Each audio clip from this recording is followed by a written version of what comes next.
What's going on, Chess YouTube? In today's video, we're looking at 6 of Magnus Carlsen's best games in the Sveshnikov variation of the Sicilian defense. And in game number 1, we have Fabiano Caruana versus Magnus Carlsen from their epic 2018 World Championship match.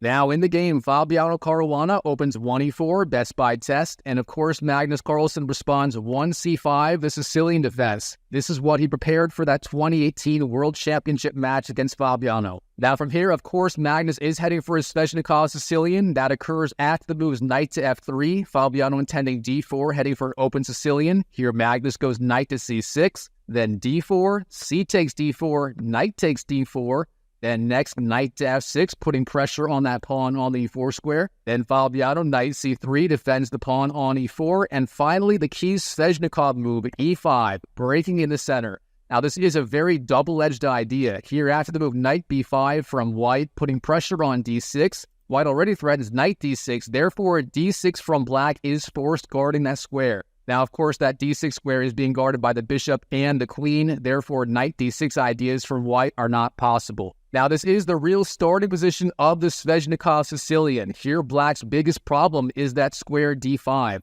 White's knight can easily jump into the d5 square, and if white gets a clamp on that d5 square, he's going to have a great position. On the other hand, black has a lot of assets. For example, that pawn on the e5 square blocks white's pawn on e4. And beyond that, all of his minor pieces in this position have the potential to become extremely active. Now from here, white has two main ways to fight for an opening advantage. One is the older move, bishop g5. Games 3, 4, 5, and 6 are going to focus on that move. It's very, very important. However, to kick things off, we are looking at the modern idea of simply jumping in with the knight to the d5 square with the move knight d5. Now, this move was almost completely forgotten until Fabiano Caruana played it in the 2018 World Championship match against Magnus Carlsen. The idea here is white, of course, is threatening knight to c7. That means black is going to have to chop off that knight on the d5 square right away. Then after knight takes d5, e takes d5, suddenly that d5 square is being occupied by a pawn, and we have a big imbalance in the pawn structure. Here, white has that 4 versus 3 pawn majority on the queen side. Meanwhile, black has the 4 versus 3 pawn majority on the king side. And that means both sides are going to be attacking on opposite sides of the board. White attacking on the queen side where he has that pawn majority, and black attacking on the king side with ideas like f5 and maybe f4 later, launching an attack against the white king. Now, of course, in this position, that knight on the c6 square is being attacked. The knight has to go somewhere. You don't want to drop the knight. And here, Magnus Carlsen has two moves that he likes to play. One is the more solid idea, knight b8, and the other is the more combative, knight to e7. Now, we're going to see both of these moves in this series. First of all, we're going to check out knight b8 as played in this game. Then in game number 2, I'm going to show you how Magnus Carlsen plays the other idea, knight to e7. Now, this move, knight to b8, is the more solid option for black. The knight stays on the queen side where it can help defense against white's coming pressure on this side of the board. Now, here already, black has a big threat. If white wastes a move, say h3, he plays a garbage move, then black is going to want to go a6, driving back the knight. Here, the knight has to go back to a3 or c3, for example, knight to a3. And then black can go a5, again, clamping down on the queen side, and he's going to have a fantastic game. For that reason, in this position right here, white typically plays either a4 or c4, immediately gaining space on the queen side. Now, the benefit of a4 is if black goes a6, then the knight can jump back to the a3 square behind the pawn, and that is definitely to white's benefit in this position. On the other hand, if white goes c4 in this position, c4, and then black goes a6, here, white has the very strong idea, queen to a4, and here, of course, a takes b5 is not possible as the queen can take the rook on the a8 square. Now, in the game, Fabiano went for the first option. He simply played a4, gaining space on the queen side. That is the standard idea here for white. And now both sides simply develop their bishops and castle. Black going bishop to e7, white bishop e2, then castles for both sides, and finally knight d7, giving the knight to a better square. Perhaps black is going to go knight c5 or knight to f6 in the future. Now here, what is white supposed to do to increase the pressure? Well, he has a few different ideas. The main ideas are a5 and b4. In the game, he goes b4, simply gaining space. If white went a5 instead, then the move a6 from black, followed by f5 would be the idea. Instead, b4 on the board for Fabiano Caruana.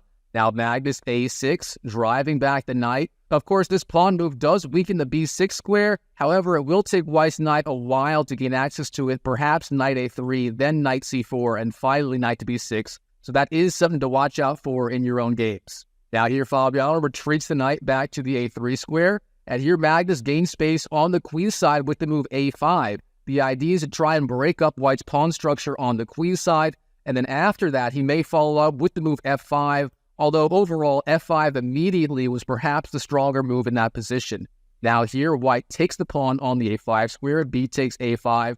The alternative b5 would not be very good. If white did that, then he's completely giving up control of that c5 square, and it's going to be incredibly hard for white to make any meaningful progress on the queen side. So b takes a5, as played by Fabiano, definitely the best idea. Here Magnus simply takes that pawn on the a5 square, and Fabiano goes knight to c4, putting pressure on the rook, and here Magnus has to retreat the rook to a8.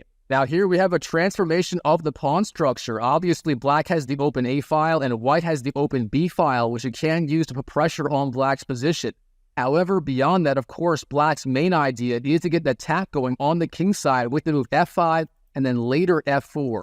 So now here, Fabiano Caruana, bishop e3, putting more pressure on that b6 square. Perhaps he wants to go rook b1 and then knight b6 at some point, so very solid idea. And here Magnus finally gets his attack going on the king side, f5. This is the key move. Of course, now he is threatening to move f4, trying to knock off that bishop from the e3 square. And if he can get that move in, he may be threatening e4 or f3 ideas later. Now here Fabiano goes a5, the last preparatory move. This way, if Magnus Carlsen goes f4 as he did in the game, then the bishop does have access to the b6 square where it won't be hanging. So now bishop b6 from Fabiano Caruana. Of course, that does put pressure on the queen on the e8 square. And here Magnus simply responds queen to e8, an excellent move. Now that queen has access to the g6 square, and from there, it is gaining access to white's king on the king side. Now here, what is Fabiano Caruana supposed to do? Obviously, Magnus Carlsen is gaining in speed on the king side with the pawns on e5 and f4, potentially threatening f3 or queen g6 ideas next. Well, in the game, Fabiano finds a really creative idea, rook to a3. The idea is you're activating the rook on the third rank. Now the rook obviously covers all of these squares on this line. And in the future, the rook could also transfer along the third rank to perhaps b3, c3, maybe even f3 or other squares. Now here, Magnus Carlsen continues the attack with the move queen g6, an excellent move. This move supports the idea of e4 and then f3 later, perhaps just trying to blow open white's king side. So now, Fabiano Caruana, he goes bishop c7. This is a very committal idea. Obviously, his idea is to put pressure on that pawn on the d6 square. Now both the bishop and the knight are attacking it. For example, if Magnus Carlsen moves his queen anywhere else, then he will lose control of that d6 square. However, overall, this move is a little bit slow. Perhaps Fabiano should have been doing something to defend his king side. Instead, here, Magnus just goes for it with the move e4. Very good idea. Now he's threatening f3 or e3, both of which would be very strong. Now from here, Fabiano, king to h1 is the move, a good idea, getting the king off the g-file where it was located with the black queen. And now here, Magnus Carlsen plays a very interesting idea, b5, expanding on the queen side. You typically don't want to expand on the side of the board where your opponent is stronger, but here Magnus Carlsen has a very specific idea. First of all, that en passant move, a takes b6, is possible, but then after rook takes a3, obviously with the rooks off the board, Fabiano Caruana is going to have a much more difficult time getting pressure on the queen side, so you don't want to do that. Instead, what about the move knight to d2, trying to retreat the knight? Well, that would also be very, very weak. If white does that, knight d2, then black has the idea of rook to a7, putting pressure on that bishop. And again, overall, Magnus Carlsen is going to be doing just fine here. So here, Fabiano Caruana finds the key idea for white, knight to b6. The only way through is forward. You have to jump forward with that knight. And here, that knight is putting pressure on the bishop on c8. That is a very, very important attacking piece for black in this position. So, of course, here, Magnus simply has to capture the knight on the b6 square. Knight takes b6, then bishop takes. And here, Magnus, how does he continue the attack? He starts with the move queen to g5. Excellent idea. Now that queen does put pressure on the pawn on the d5 square. And it also sets up another very dangerous idea for black in a lot of lines here. That is the King's Indian style idea of rook to f6, then perhaps rook g6 or rook to h6. So just activating the rook along the 6th rank is now possible as the queen no longer occupies that rank. Now, of course, the problem with this move, queen to g5, is it does leave that pawn on the b5 square completely undefended. Here, white does have the option of going bishop takes b5. That is the top computer move. However, it's very understandable why Fabiano did not play that. Here, Magnus Carlsen can simply go rook to f6, again intending rook g6 or rook to h6. And although Fabiano is up a single pawn, black's attack is looking incredibly scary, especially in an over-the-board game. Now, instead of this, here Fabiano plays an offensive move. He goes for the idea of g3. Now, this is very, very committal on his part. Obviously, this move does weaken the light squares around his kingside. For example, g2, f3, g4, and h3. Now here, Magnus Carlsen does have the option of going f3 immediately. We may see that later in the game, but first he goes b4, hitting the rook on the a3 square, trying to get that pawn off the vulnerable b5 square. So excellent idea. Fabiano Caruana goes rook b3, transfer the rook and putting pressure on b4. And here, instead of the immediate f3, which may have been the strongest idea, Magnus jumps in with the bishop to the h3 square. Bishop to h3. Now, this position is so important. I do want to show you the ideas behind this move f3 as you may encounter it in your own games. Here, f3 is technically the strongest move, but it's very, very complicated. The computer likes bishop b5 for white, and then rook to f6 for black. The idea is you may want to go rook to h6, then queen to h5, threatening checkmate on the h2 square. The lines are very, very complicated. Here, white does have the ability to defend with ideas like rook g1, then bishop to f1, and that bishop does defend the light squares somewhat. So this idea of f3, very playable for black, perhaps the strongest move according to the engine. However, it's also very complicated. Instead, in the game, Magnus goes for a much simpler idea, bishop to h3, putting pressure on that rook on the f1 square. Now, white has to go rook g1, of course, setting up bishop to f1 ideas defending. Here, Magnus goes f3, driving the bishop back.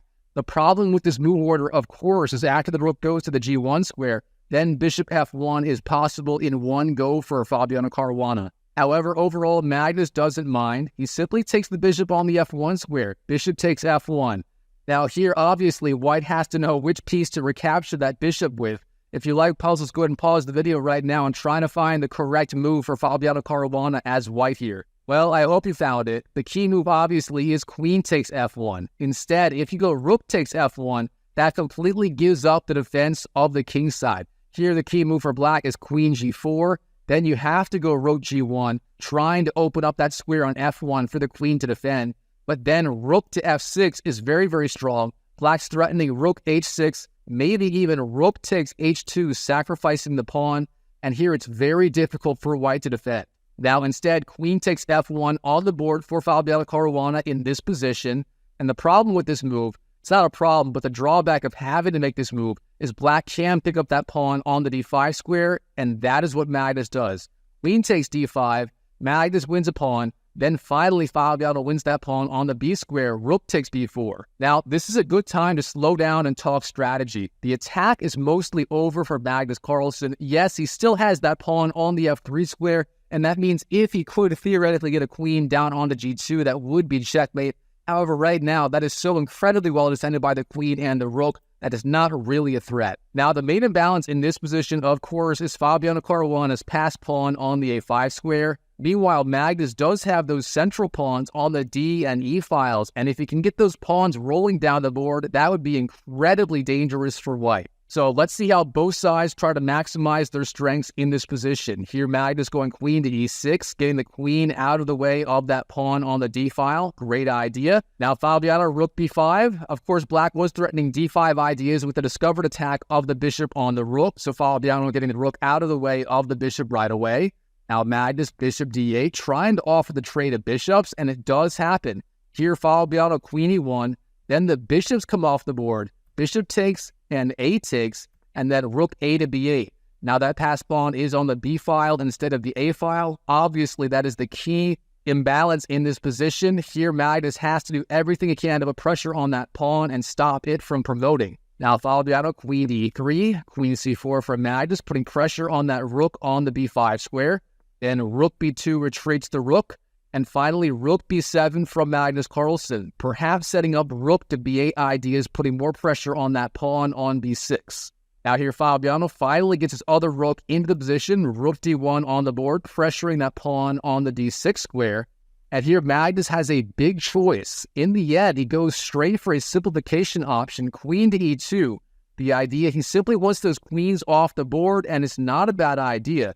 Here in this position, queen takes e2 is not possible for white. For example, if he does capture that queen, queen takes e2, then f takes e2 is the move. White has to go rook to e1. Of course, rook to e2 simply allows e1 promoting to a queen. That is not possible. However, after rook to e1, then black goes rook takes f2, and here he wins a pawn, and he defends that pawn on the e2 square. Meanwhile, his pawns on the d and e file can start rolling down the board, and overall, this would be extremely dangerous for white here. Now, instead of queen takes e2 in this position right here, Fabiano Caruana finds the best idea, that is rook to e1.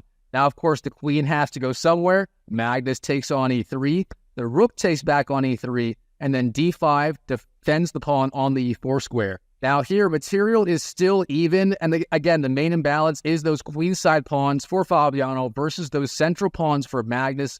And of course, Magnus still has that pawn on the f3 square, meaning Fabiano does have to defend against various back rank mating ideas. For example, rook a8 to rook a1 would in theory be checkmate if Magnus had two free moves here. So very interesting imbalanced position. Now here, Fabiano Caruana defends against those future back rank mate threats right away with the move h4. Now the king has access to h2, even h3 and g4. That is never going to be a worry. Now Magnus rook c8, putting pressure on that pawn on c2 and stopping c3 or c4 ideas in the future. Now Fabiano, he tries to activate his rook on the a file, rook to a3, solid idea. And then from there, both sides try to bring their kings back into the middle of the board. King f7, king h2, king e6. Then Fabiano expanding on the king side, g4, setting up king g3 and king f4 ideas. And from here, I do want to go through the endgame a little bit faster, as this is not an endgame video. It's mostly a video about Magnus Carlsen and his favorite Sveshnikov variation. So blitzing through, Magnus putting pressure on the pawn, Fabiano defending. And both sides activating their kings, both sides gaining space on the king side.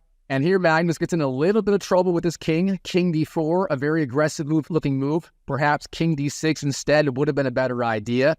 And here Fabiano Caruana putting pressure on that pawn on the d5 square, stopping the future advance of king c3, for example. And now from here, despite all the tension on the queen side with the rooks and the pawns, the game mostly fizzles out to a draw. A bunch of pieces start to get traded off. The pawns come off the board. The rooks come off the board. And then in this position right here, both players agree to a draw on move 54, as there's simply no way for white to make meaningful progress in this position. Magnus Carlsen, of course, is the greatest endgame player of all time, and that extra pawn for Fabiano is simply not going to be enough here. Wow, what a game from both players. Now, heading into our second game, we have Magnus Carlsen versus Sergei Karjakin from the 2019 Gashima Memorial.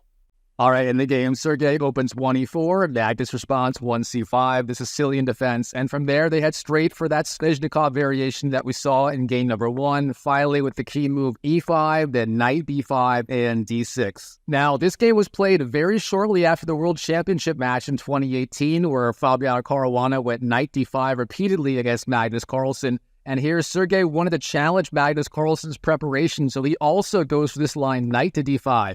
Now here, of course, the threat is knight to c7. Black has to take the knight. White takes back. And here in the last game, we saw Magnus go knight to b8. That is the technically a little bit better and more solid move. However, in this game, Magnus actually goes knight to e7, the more combative and double-edged idea. Now, obviously, from here, Black has one less piece on the queen side defending and one more piece on the king side. And that may mean Black can get an attack going on the king side. Of course, the big problem with this move is that knight does block the bishop on f8. Bishop e7 is not possible. Black may have to go knight to f5 or knight g6, and that knight may be vulnerable to h4 to h5 ideas, trying to knock it off the g6 square. So overall, very interesting idea from Black. Now here's Sergei goes with c4, expanding on the queen side. this does set up the idea of queen to a4, as we're going to see just in one moment. Here, Magnus does go knight to g6, and Sergei goes queen to a4, setting up those discovered checks on the king.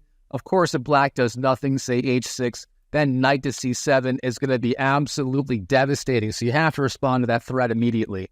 So what are black's options in this position? Well, the only good move for black is to block the check with the bishop, so bishop d7 on the board.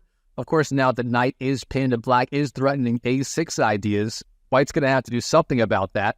So here's Sergei goes queen to b4, putting pressure on that pawn on the d6 square. Now, of course, the knight and the queen are attacking it. Black only has that bishop on f8 defending. Therefore, black's got to do something about it.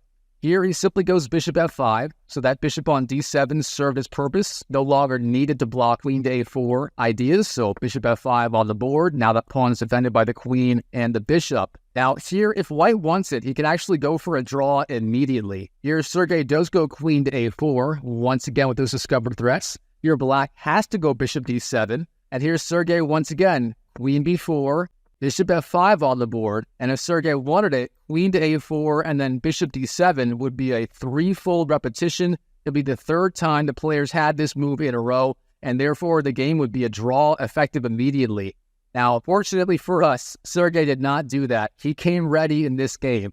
Here, this position expands on the king side with the move h4. Now, this is a very double-edged idea. Obviously, that pawn on h4 could be taken by the knight on g6. However, taking the pawn with the knight would actually be a big blunder. Therefore, h4 works out. Now, real fast, if you like puzzles, go ahead and pause the video right now and try to figure out why knight takes h4 is not a good idea for black and why Magnus skipped the idea in the game. Well, I hope you found it. If you did, kudos to you, my friend. Obviously, the idea here is if the knight does take on h4, it is defended by the queen. However, the queen does need to defend that c7 square.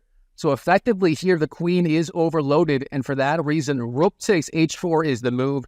And here, black cannot take the rook. If he does, queen takes h4 is met by knight to c7, winning the other rook on the a8 square. And for that reason, after rook takes h4, black cannot take back the rook, and here black is basically just down a minor piece for almost nothing. So obviously, knight takes h4, not the ideal move for Magnus Carlsen. Instead here, what should he do? Well, one idea is a6, try to attack the knight immediately, but then white has the idea of h5. Things get very, very messy there. For example, a6, and instead of defending the knight to a3 or knight c3, you can actually go h5 immediately, hitting the knight. And again, this would be an absolute mess over the board that would probably favor white. So with that in mind, here Magnus plays the more human-looking idea, simply h5, expanding on the king side and stopping the advance of white's pawn. Now, the drawback of this move, obviously, is that pawn no longer can defend the g5 square. Therefore, bishop g5 ideas for white are going to be strong. And that is what white plays in the game. Bishop g5 on the board. Of course, the other idea may have been bishop to e3, trying to put pressure on that pawn on the a7 square. Now here, the queen on d8 is being attacked by the bishop. What does Magnus do in the game? He goes queen to b8. Now, this is the best square for the queen. It looks a little bit awkward, but of course, black does have to maintain defense of that pawn on the d6 square. It is being attacked twice by the knight and the queen. Therefore, the queen has to remain defending it for now.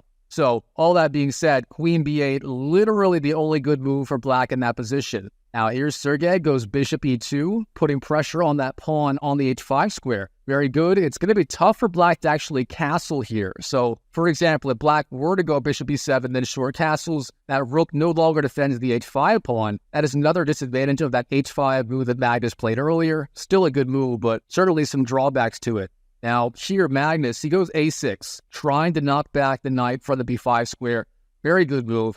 Sergei goes knight to c3. And here Magnus plays a move that I had a little bit of a hard time understanding at first when I first saw this game live. Queen to c7. Now, this is sort of a waiting move. The queen wasn't doing a very good job on the back rank. Now the rook can come into play. And the reason this move works here is black really doesn't have another better option. Bishop e7 is playable here, but then white can take on e7, and black isn't really in a hurry to castle because that pawn on the h5 square would hang. There are some other ideas that are possible. Knight to f4, for example, is possible as well. But those ideas, bishop e7 and knight to f4, black really isn't in a hurry to play them. Therefore, queen c7, a solid regrouping idea, does make some sense. Now here Sergey has a similar sort of problem. He doesn't really have a clear way to break through in the position. Therefore, he plays some normal developing moves. G3 here, bolstering that pawn on the h4 square. This allows the bishop to come back, and potentially white can also castle without sacrificing that pawn on h4.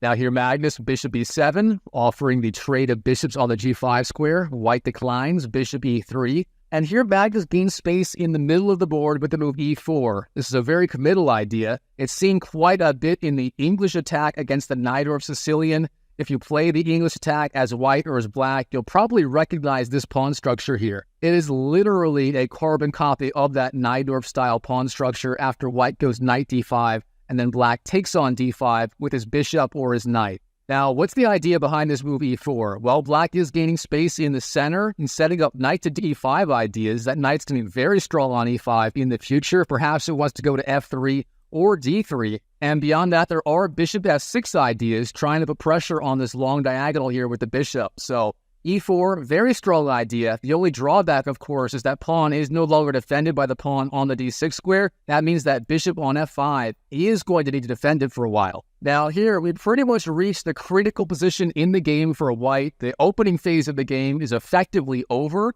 and white needs to find a plan. Now here, castling on the king side and on the queen side are both very playable options. They lead to wildly different positions, but they're both approximately equally good. And personally, I thought Sergey would go long castles here. It kind of seemed consistent with his entire plan so far in this game, expanding on the king side with h4, going for a more combative approach. However, instead of this, Sergey actually castles short on the king side. Now, this may look safer. After all, white does have these pawns on f2, g3, and h4 on the king side, whereas his queen side pawns are a little bit more further advanced. However, here, black has the option of going knight to e5 immediately. From there, he's going to have access to the f3 square with the knight, and eventually the queen can come to d7, trying to infiltrate on the light squares on the king side. So overall, this does not really look that much safer for white than castling on the queen side. Now here, Magnus, what should he do? Well, knight to e5 is the most logical looking move at first glance. However, Magnus goes for a different idea. He actually castles on the king side, giving up that pawn on the h5 square.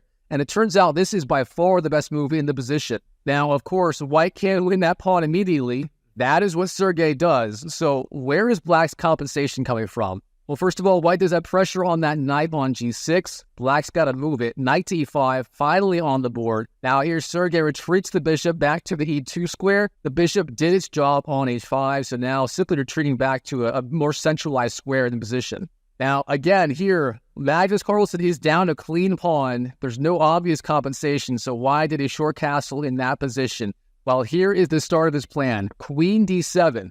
Magnus is going to have to infiltrate with the queen on the light squares in some capacity. He might threaten bishop g4 next. Then if white takes on g4, queen takes g4 would be the move. And from there, maybe Magnus Carlsen can get something going in the game. Now here, Sergey goes queen to a4, trying to offer a trade of the queens, but Magnus declines. Queen to c8, keeping the queen on this diagonal here, and keeping the queens on the board. So, excellent idea. Of course, if Magnus were to trade queens, say queen takes to a4, then knight takes, suddenly black's attack is over. He's down a pawn for effectively nothing, and this would be a disastrous endgame for black. Now, back to the game. Queen to c8 on the board by Magnus.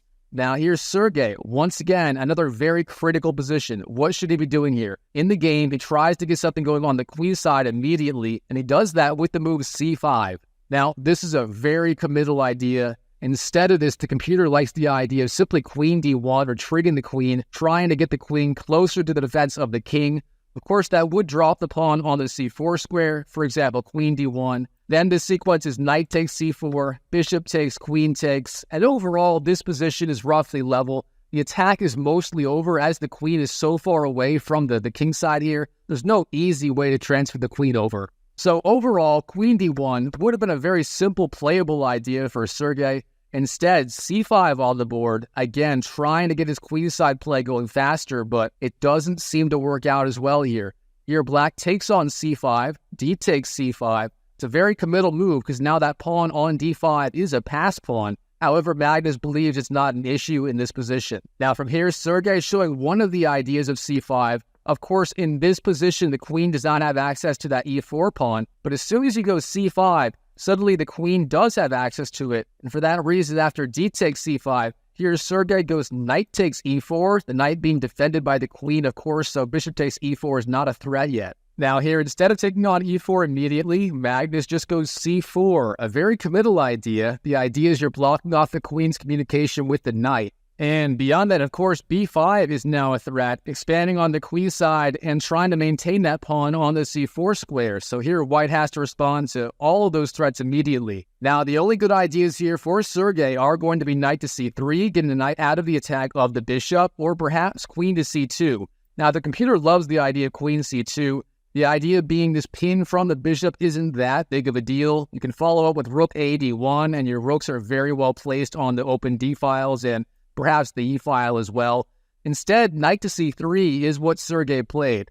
Now, the advantage, of course, is the queen is not being pinned by the bishop on the c2 square. However, here, black can go b5 immediately. That is what Magnus does. And now, obviously, the c2 square is not available for the queen. a3 not available as the bishop guards that square.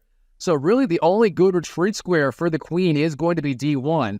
And now, of course, it would be better to have a rook on the d1 square instead of the queen, but instead the queen is there, and that's going to hurt white's development a little bit. Now here, Magnus, he expands on the queen side with the move b4, dislodging the knight from the c3 square. Again, this is slightly committal. Those pawns could be weak on the queen side. However, for now, they're perfectly fine. White does not have a good way to put pressure on them. So now, where's the knight going to go? Obviously, going back to the b1 square, not a good option. e4 is guarded. Therefore, the only really viable square is a4, and here the knight is starting to look a little bit misplaced there. Now, of course, the threat here for white is knight to b6, forking both the queen on the c8 square and the rook on the a8 square. So how does Magnus deal with that threat? Well, he sort of doesn't. He goes bishop e4. Now the idea is if white goes knight to b6, black's queen is going to jump in to the h3 square. And from there, he's actually threatening checkmate in one move, queen to g2, checkmate. So obviously, knight b6, not a good idea anymore. Here, white goes queen d4, putting pressure on that knight on e5. Decent idea. Then queen f5 from black, obviously defending the knight. And now here, of course, black is threatening ideas like knight to f3 check. Try to block that pawn on f2. If black gets that in, it's going to be incredibly difficult for white to defend. He's going to be too weak on the light squares. So that in mind, his main ideas may be f3 or f4, again, trying to preemptively stop knight to f3 from black. Now, in the game, Sergey does go f4.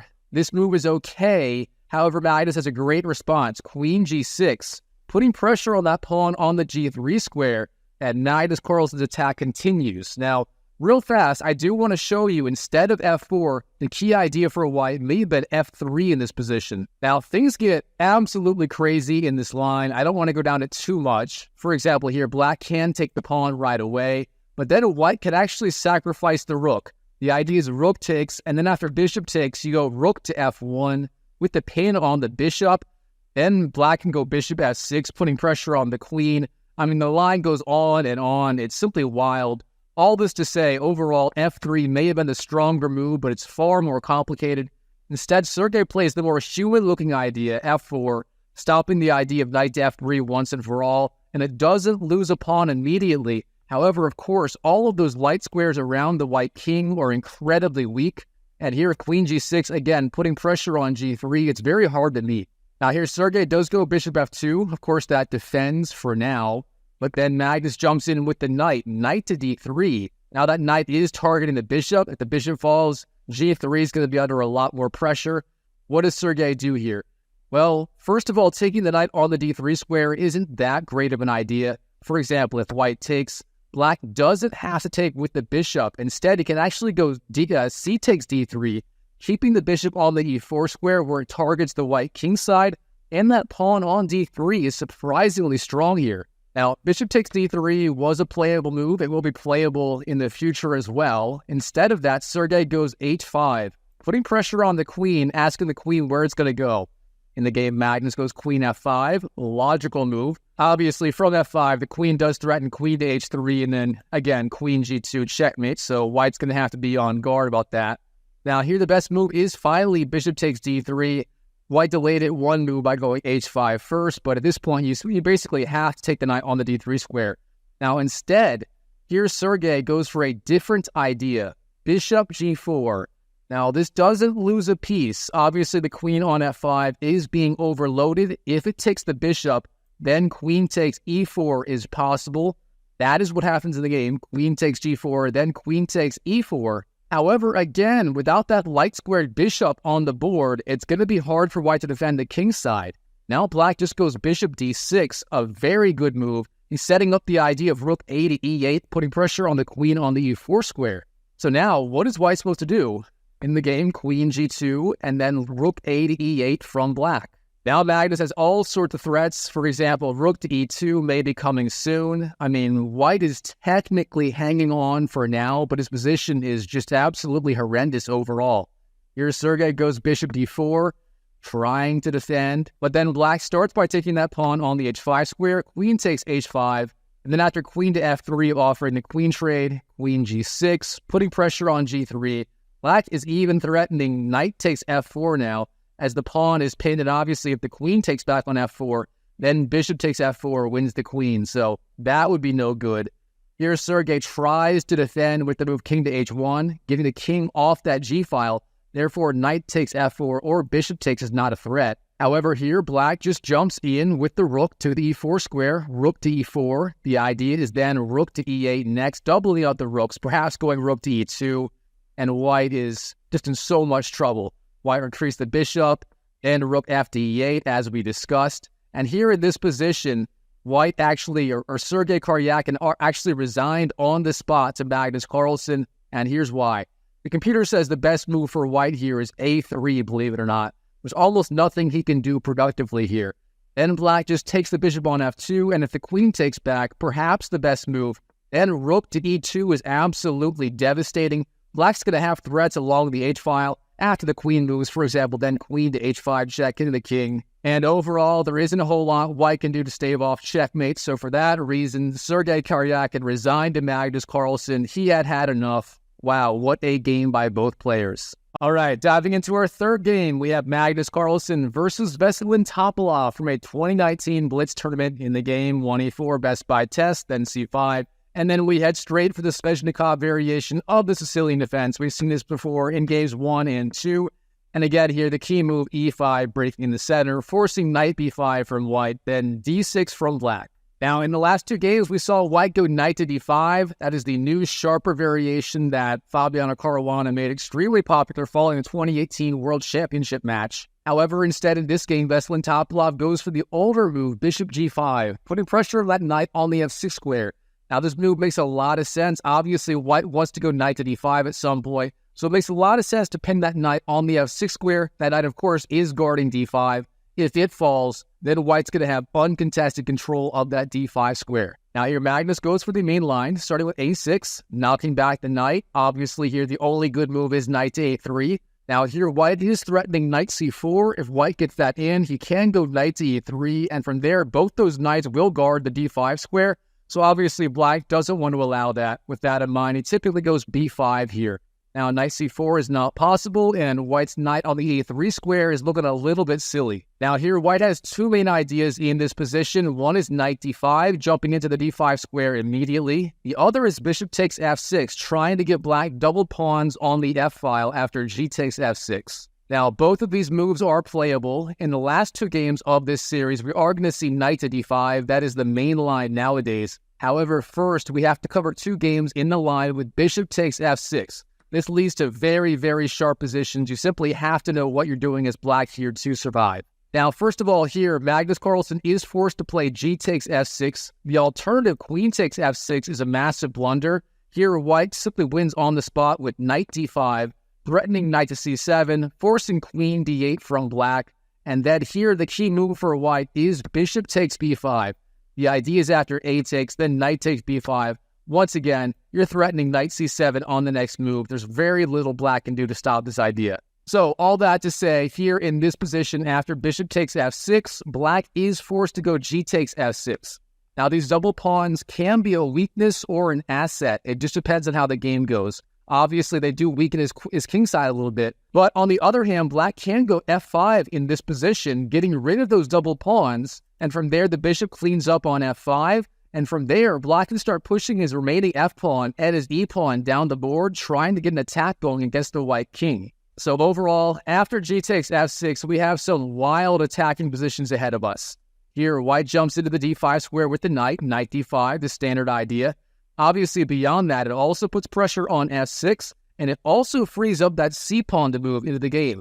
For example, white may want to go c3, and then to maneuver knight c2 to e3, bringing the knight on a3 back into the game. So overall, it's very important for white to go knight d5 immediately here. Now, in this position, black has two main lines he can choose from. There's the older move f5, then the idea is after e takes f5, bishop takes f5, black is doing perfectly fine.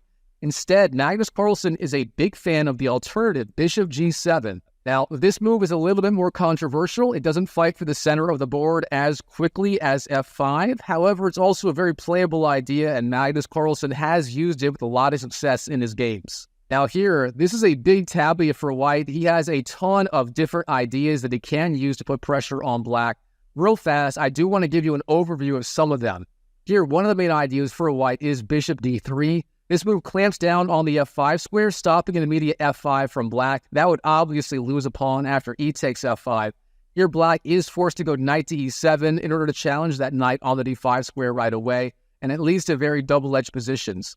Beyond bishop d3, one of the most dangerous ideas for white in this position is actually queen to h5. The idea, once again, being white is clamping down on that f5 break from black, and again, black has to go knight to e7, challenging that knight, and gaining control of the f5 square.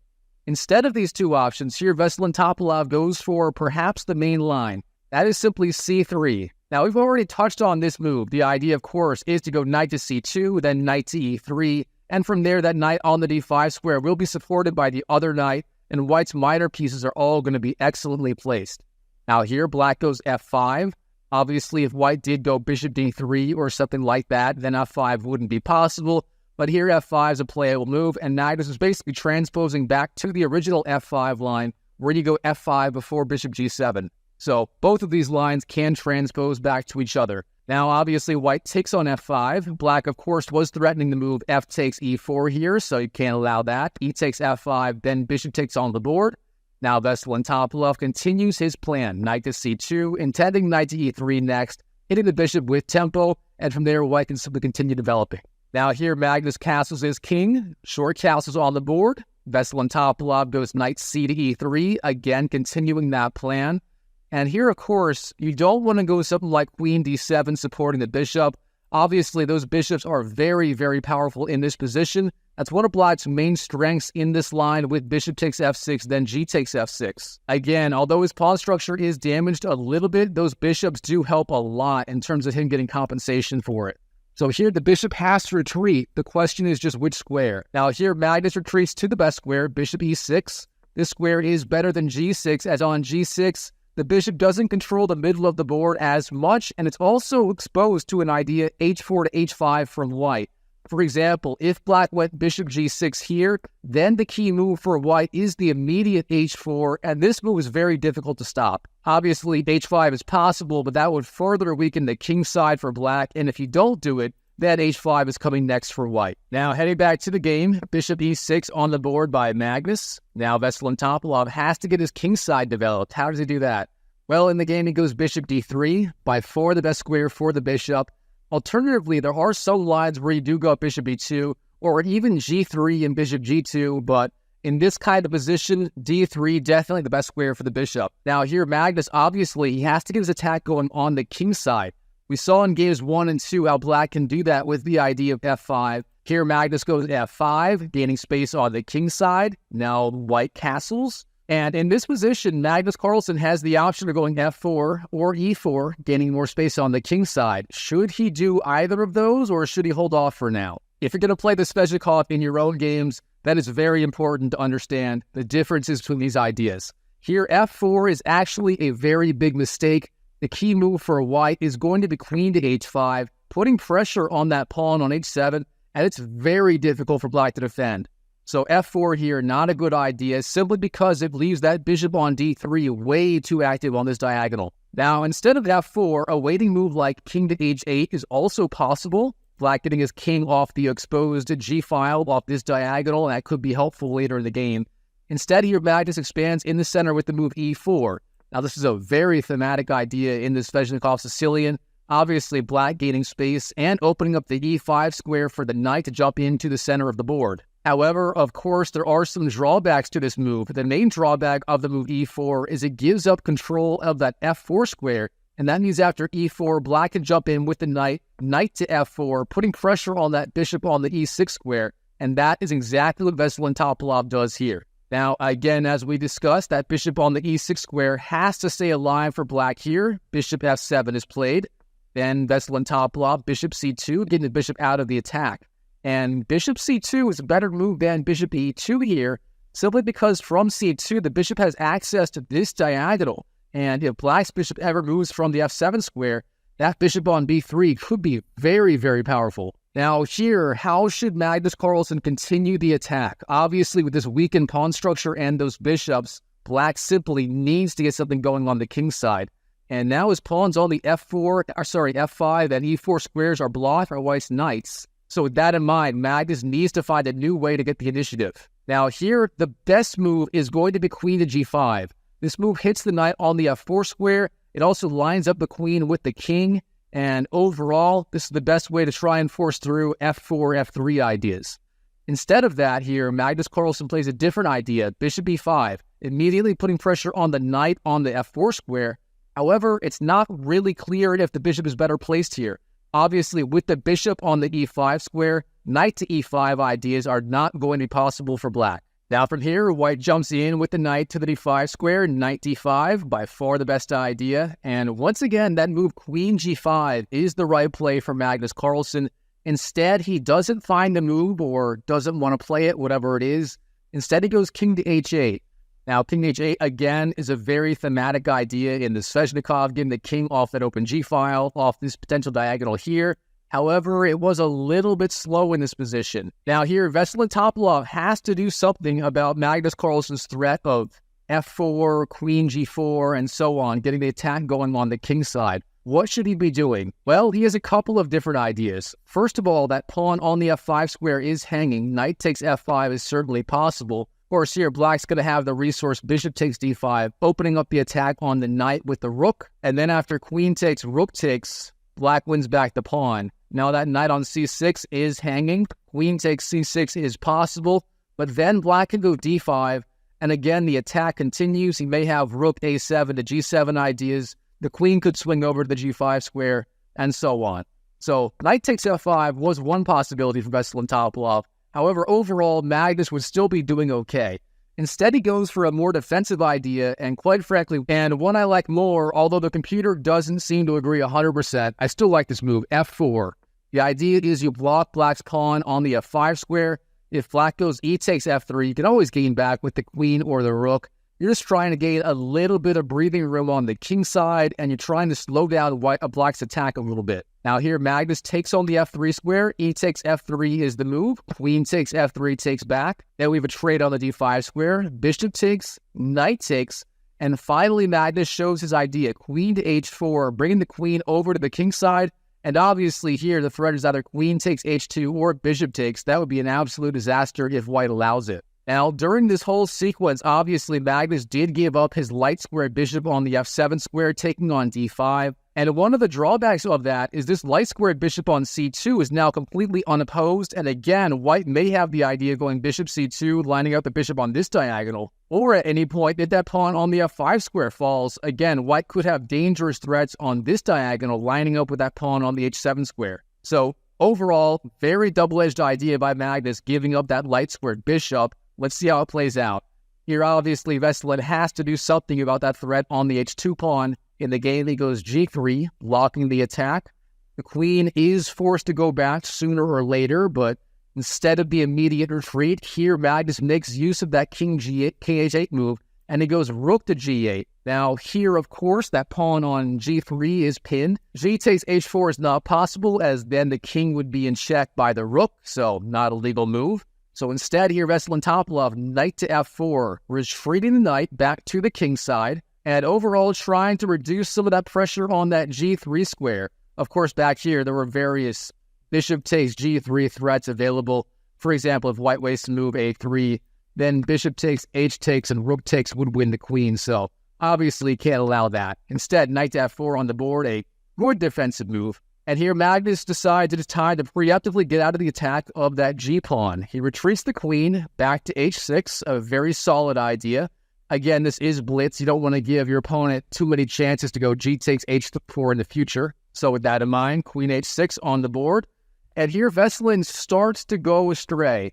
In this position, he takes on f5 with the bishop. Now, this move looks logical. Obviously, you're winning a free pawn. That pawn on the f5 square was vulnerable. However, the problem with this move is black can simply follow up with the idea of rook a to f8, and suddenly his rooks on the f8 square and g8 square are going to be slicing down the board. Pair that with the queen, and you can see white's king is going to be in trouble. Instead of that, the key idea, as we talked about earlier in this game, is going to be bishop b3, reactivating the bishop on a different diagonal, pressuring that rook on the g8 square, and from here it's not really clear how black should continue the attack. Now instead, bishop takes f5 on the board. Magnus obviously responds rook a to f8, lining up the rooks and the queen with the white king. And here white has to find a very precise defensive move to really stay in the game. That move is going to be knight to g2. Now this move looks kind of crazy. If you go knight g2, obviously you are opening up that queen to a pin by the rook on the f8 square. Obviously now the bishop can't move and black has various threats. However, temporarily there aren't any winning ideas for black, so knight g2 overall would have been the move. Now instead, in the game, Veselin Topalov jumps forward with the knight to e6. This move looks a lot more aggressive. However, the problem is without that knight on the g2 square, there are all sorts of sacrificial ideas on g3. And here, Magnus Carlsen just goes for it. He plays the move bishop takes g3. And this turns out to be a brilliant move that basically wins the game on the spot. Here, Veselin takes on g3. It's effectively the only move. And then Magnus shows his idea. Rook takes f5. It's a deflection, actually. The queen has to stay here defending that pawn on the g3 square, and if it moves, then rook takes g3 is going to be absolutely devastating. On the other hand, though, if white doesn't take that rook on f5, then black's attack is just exploding all the same, and white's going to be done for. So, in the game, white takes the rook on the f5 square, queen takes f5, sorry. But then Magnus Carlsen, rook takes g3, and in this position, Veselin Topalov resigned on the spot, and here's why. It's checkmate in literally one more move. The king has to go to the f2 square. Obviously, all of the other squares on the g file and the h file were covered by the queen and the rook. So king f2, and then here Magnus has a very simple checkmate. Queen to e3 check, and the king has nowhere to go. All of these squares being covered by the queen and the rook, and of course, white's rook on the f1 square blocking f1 from the king. So with that in mind, in this position, Veselin Topalov resigned. A very impressive attacking game by Magnus Carlsen. All right, in our next game, we have Ivan Cheparinov versus Magnus Carlsen from the 2005 Week on Z tournament. And of course, back then, Magnus was not the greatest chess player of all time. Both these guys were lower-rated grandmasters. In the game, Ivan opens 1e4, best by test. And from there, as usual, we get the Sveshnikov Sicilian on the board. Gonna blitz through these moves. You've seen them before. e5 on the board, the Sveshnikov, then knight b5, and finally d6. Now, as in the last game here, white goes bishop g5, putting pressure on that knight on the f6 square. Here, black goes a6, and then b5, knocking back the knight.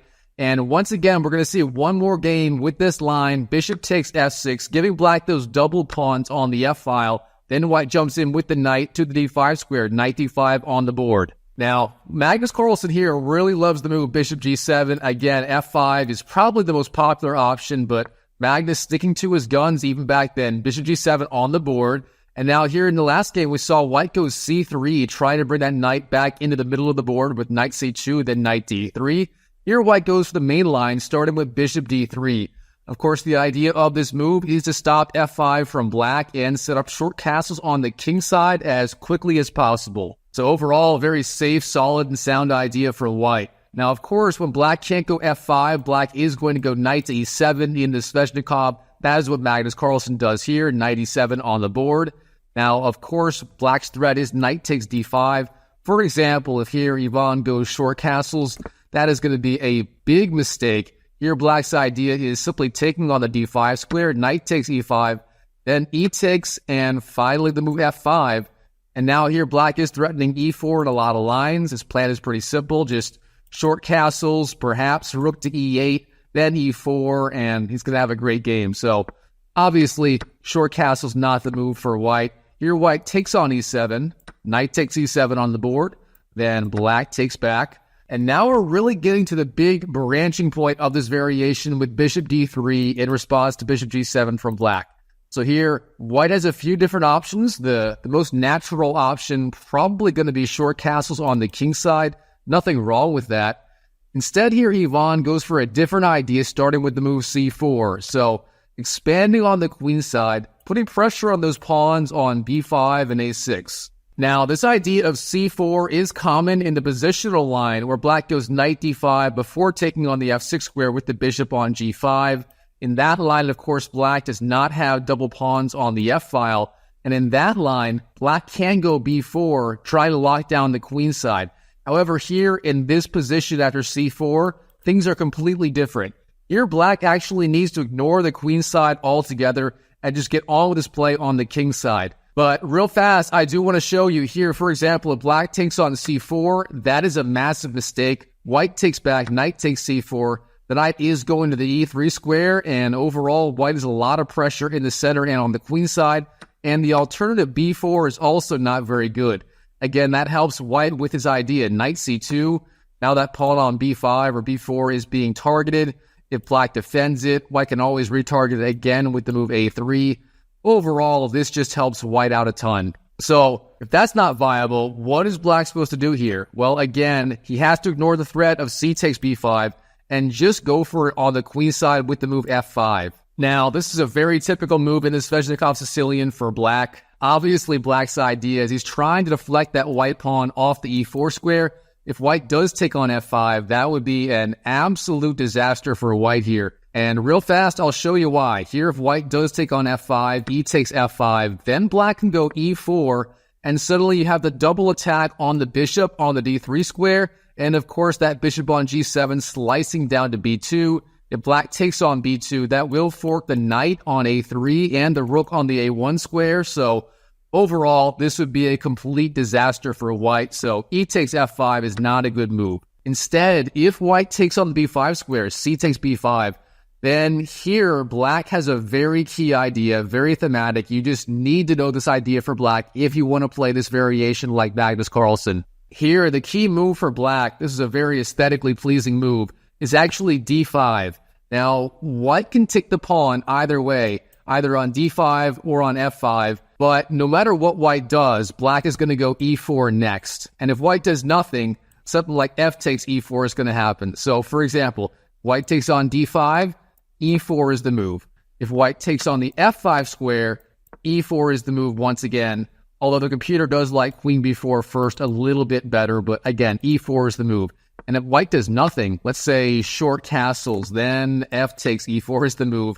No matter what, black is getting a pawn on that e4 square, and that is going to cause white all sorts of problems here. So yes, white can win that pawn on b5, but it is definitely not worth it yet. Now, instead, white simply castles. Nothing wrong with that per se. Black does the same, short castles on the king side. And here, once again, white has a big choice. What the heck do you do here? Again, we saw c takes b5, not a great idea. Instead, e takes f5 isn't very good either. e4 comes, and then the bishop again, slicing down on that b2 pawn. So with that being said, what should white do? Well, the computer loves the idea of queen to h5. You've seen this idea before in the Sveshnikov in this series, and the idea is twofold. First of all, the queen's putting pressure on the f5 point and h7, and the queen also does help with the defense of the white king in certain lines. For example, if the queen goes to h5, then queen g5 ideas from black aren't going to be possible here. Now, unfortunately, Ivan did not see all of this. In the game, he goes c takes b5, and this basically triggers Magnus Carlsen to immediately play the move d5, breaking in the center. And again, the ideas are the same. No matter what, Magnus is going to get a pawn on the e4 square, hitting that bishop on d3. And from there, it's going to be just an incredibly dangerous game for white. So in the game, white takes on d5, e takes d5.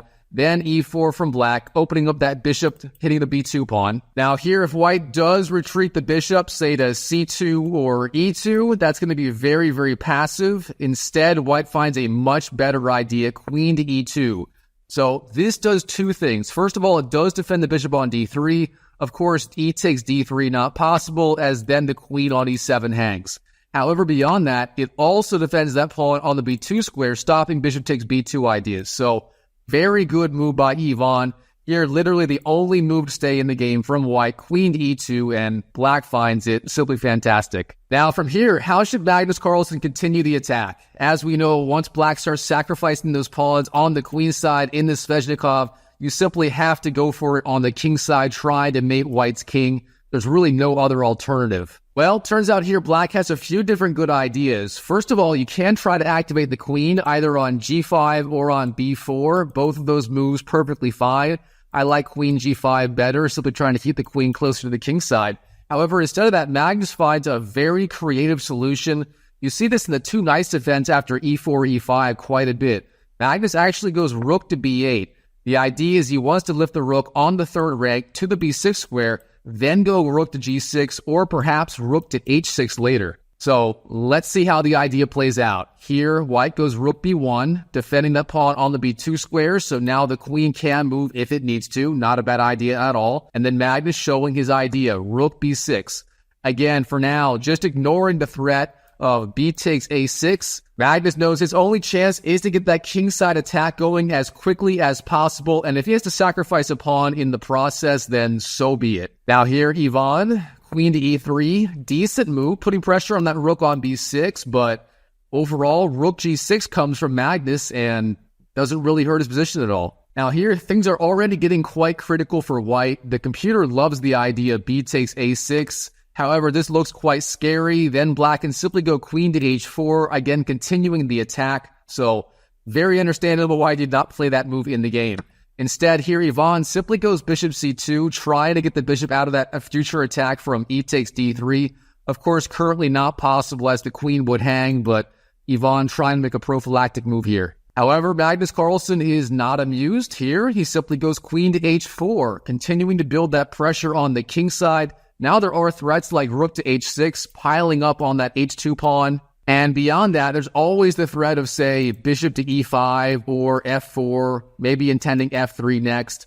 Again, black has a lot of ideas here. Now, Ivan, how is he supposed to defend in this position? Well, it's really not easy. The computer seems to think white needs to find a way to get the move f4 in to try and gain more space on the king side and to try to defend. Again, we've seen this move before in this video series. And overall, it's a decent idea. For example, the main line here is g3 for white. Try to knock back the queen. If it goes to h3, then you follow up with the move f4, getting a little more space around the king. And of course, now that bishop on the c8 square doesn't quite have as easy access to the white king, so not a bad idea at all. Instead, here Ivan goes for the move b6, gaining space on the queen side, creating a passed pawn, so not a bad idea, but overall, a little bit slow. Now, here, black is basically spoiled for choice in terms of how he wants to continue the attack. Black has so many different good ideas. Bishop b5 is possible. f4 is possible. That's the top computer line here. Instead, Magnus goes for a different attacking idea, king to h8.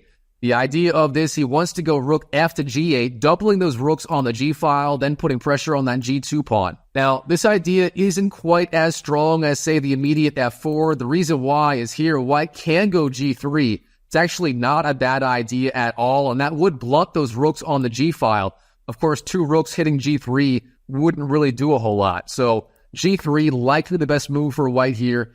Instead, Ivan tries to reroute the knight over on a3 back into the game. He goes knight c4. Not a bad idea in principle. The knight on the rim is usually dim, and it certainly is there. However, this move is a little bit slow here. Now Magnus, rook g8. Again, continuing the pressure. Now Ivan finally goes g3, but it's a little bit too late here. Magnus just jumps into the h3 square, queen to h3 on the board. And from here, Magnus has a few different threats, perhaps the simplest one just being rook to h6. And how is white going to defend that pawn on the h2 square? Honestly, it's not easy to find a good defense. Here, white goes rook fd1, and then rook h6 from Magnus Carlsen, again threatening queen takes h2. And White's defensive idea here is he's just going to free up the f1 square for the king. That way, if queen takes h2 comes, then king to f1 is the idea. But that's not a very envious move to kind of make. Now here, Ivan, queen to f4, potentially trying to increase the pressure on the f5 square and stopping f4 ideas from black. So decent defensive move, but now Magnus, bishop f6, opening up lines of attack for this rook on the g-file. Already we can see both rooks and the queen are just perfectly placed for Magnus here. Now Ivan, knight to e5, bringing the knight over, but then black just takes on e5, then goes f6 to block the check. Instead, rook g7 was technically possible, but it's not a move you want to make. Then the rook will be pinned to the king, and beyond that, queen to e8 ideas are always possible. So f6, by far the best idea here for black, drives the queen back to the f4 square. Then Magnus goes rook g4, putting pressure on the queen. Ivan responds queen c7, pressured the bishop. Magnus retreats the rook, rook g8. Both sides doing a little bit of a dance here, and it finally ends here. Rook e1 from Ivan. And during this whole time, Magnus had the option of going queen takes h2 literally whenever he wanted to. He finally decides this is the right time to take the pawn. Queen takes h2 on the board, then king f1. Now Magnus finds a way to win yet another pawn. That is the sequence queen h1, forcing king to e2, then queen f3, forcing king d2, then finally queen takes f2. So now we can see the king side for white is just completely falling apart. These rooks are going to come into the game at some point, and black's going to have this giant mass of pawns in the center and the king side, and things are not looking good for Ivan here in this game. All right, from here, the computer likes king to c3, but that is not a very good move to make. Then black just responds rook takes g3, and it's not looking good. Instead, king d1 on the board. The problem with this move is the king is cut off on the back rank, and it doesn't have a whole lot of ability here. Now Magnus, how does he finish off this position? Well, he plays a very simple pawn sacrifice, f4. The idea is not trying to push the pawns down the board. The main idea behind this move is simply bishop to g4. That activates the bishop. It also frees up the rook on the g8 square to move, as right now it has to stay on g8, defending that bishop on c8. So f4, very good sacrifice by Magnus Carlsen. Then queen c3, trying to defend. Here black just takes on the g3 square, f takes g3, and now even that pawn, being supported by the rook on the g8 square, that pawn is now a threat. Now Ivan takes the pawn on the e4 square, bishop takes e4, but his king is not long for this world. Here Magnus, bishop g4 check, forcing the king to the c1 square. Of course, the queen has all these squares on the second rank cut off, but then here Magnus Carlsen, rook to c8, pinning the queen on c3 to the king. The queen cannot move. That queen is going to fall. And in this position, Ivan Cheparinov resigns to Magnus Carlsen. Magnus playing a fabulous game in the Sveshnikov Sicilian as black. All right, diving into our next game, we have Jan Nepomniactchi versus Magnus Carlsen from the 2021 Carlsen Invitational Preliminaries. Now in the game, Jan opens 1e4 best by test. And of course, Magnus goes c5, the Sicilian defense, and as in all the games in this series, we head straight for the Sveshnikov variation of the Sicilian with knight f6, knight c3, and then e5 on the board. Now from here, as usual, knight b5 for white, threatening knight d6. Black blocks the idea with d6. Then bishop g5, a6, knight to a3, b5. And here again, white has that choice, either bishop takes f6 or knight to d5 immediately. Now, in the past couple of games, we saw white go bishop takes f6 and Magnus stave off the attack with those doubled pawns. Here, Jan's going to go for the other idea, knight d5. This is the positional line, the 9 knight d5 idea. And overall, this is much more popular than the alternative 9 bishop takes f6. Here, Magnus goes bishop e7. This is basically forced. Then white takes on f6, bishop takes, and then black takes back with the bishop. Bishop takes f6. Of course, g takes here does not work. For example, if black does this, then white can simply go bishop d3. And here the problem with this line is that bishop on e7 does belong on that g7 square. And with it on e7, black's going to have a really hard time defending his king side and getting proper counterplay going. Now, heading back to the game, bishop takes f6 on the board from black. And here, white has two main ideas, either c3 or c4. Both these moves are very, very playable. c3 is technically a little bit stronger and more combative. However, c4 also perfectly fine. We're going to cover both in this series. Here, Jan goes to the main line with c3. We'll see c4 in the next game. And then here, Magnus Carlsen, once again, he just loves this knight to e7 idea. We've seen this in so many different lines of the Sveshnikov. I mean, if I ever meet Magnus Carlsen himself, I'm going to ask him why he loves this move so much. Instead, if you want to play the absolute main line, it's a little bit complicated. Black typically goes bishop g5 and then follows up with the move rook to b8. And here, if black castles too early, that can actually be very dangerous for him. White has very dangerous ideas based on h4, trying to sacrifice a pawn potentially. And black's best bet here, if he wants to avoid those lies, is to delay castling. So overall, either rook to b8 or bishop g5 immediately, followed by the other move. That is the main line here. It's perfectly playable. If you want to study some really high-level games here, I highly recommend anything by Lanier Dominguez Perez playing as white. He's pretty much the leading expert in this line as white right now. Now, instead, knight e7 on the board for Magnus Carlsen as usual. The problem with this move is white can simply damage black's pawn structure on the king side with knight takes f6, then g takes, and that is what was played in the game. Now, in the other lines with this idea, we saw black have that bishop on g7 earlier in the video series. However, here, without that bishop on g7, with black's dark squared bishop being gone, his king side is significantly weaker. So now, where is black's king supposed to go?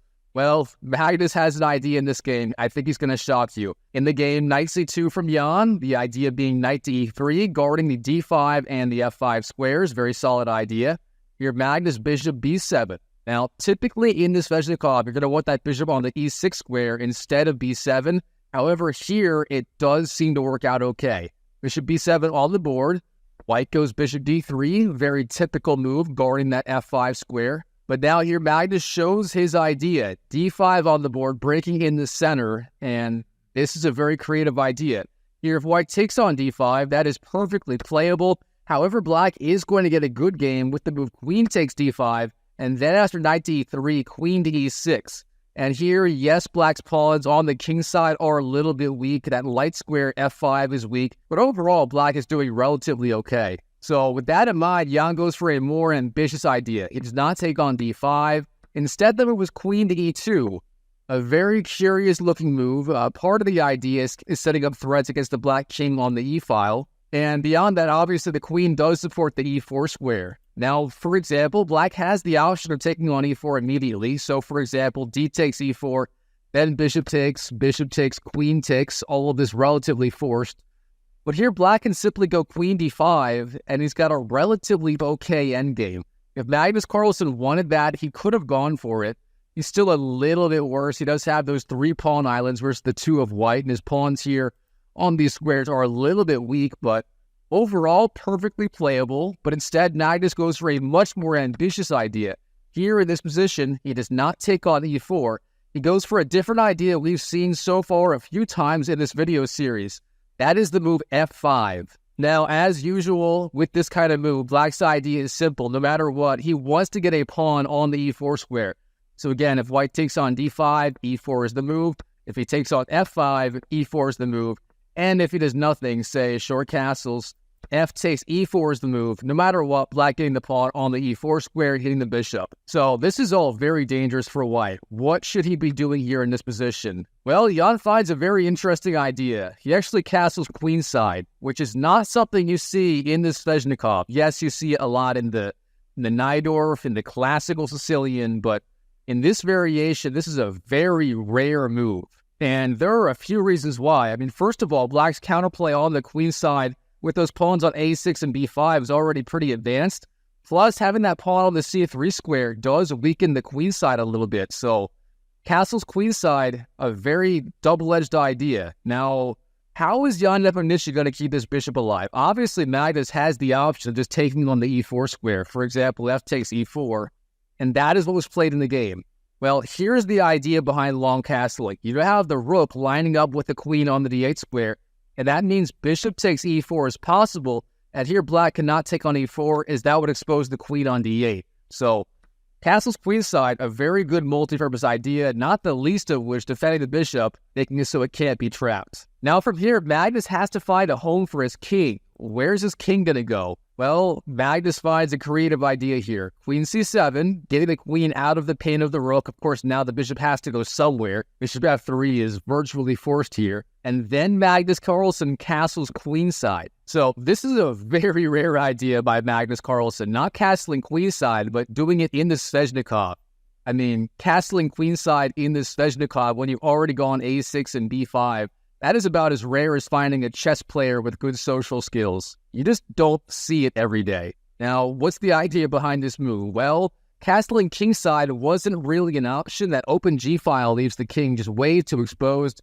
Typically, when black does that in this Sveshnikov, he has that bishop on g7, but here, it's not there anywhere, so that's not really an option. So, with that being said, castling queenside might be the best idea here. Now, of course, Magnus still has that threat of going e4, trying to pressure the bishop. So with that in mind here, Jan goes g3, giving the bishop the g2 retreat square.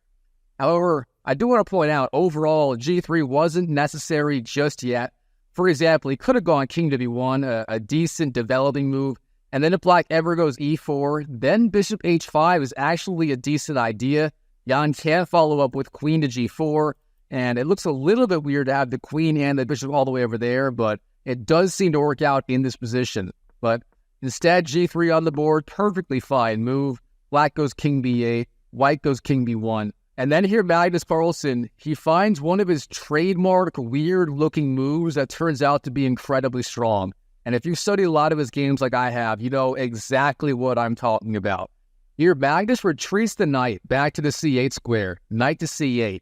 Sort of a weird, undeveloping move. I mean, the knight was doing a good job of supporting the pawn on the d5 square, and now Magnus just takes it away from there. Knight c8. Well, he has an idea. Let's see what it is. Here, Jan goes rook h to e1. Perfectly good move, activating the rook on the e-file.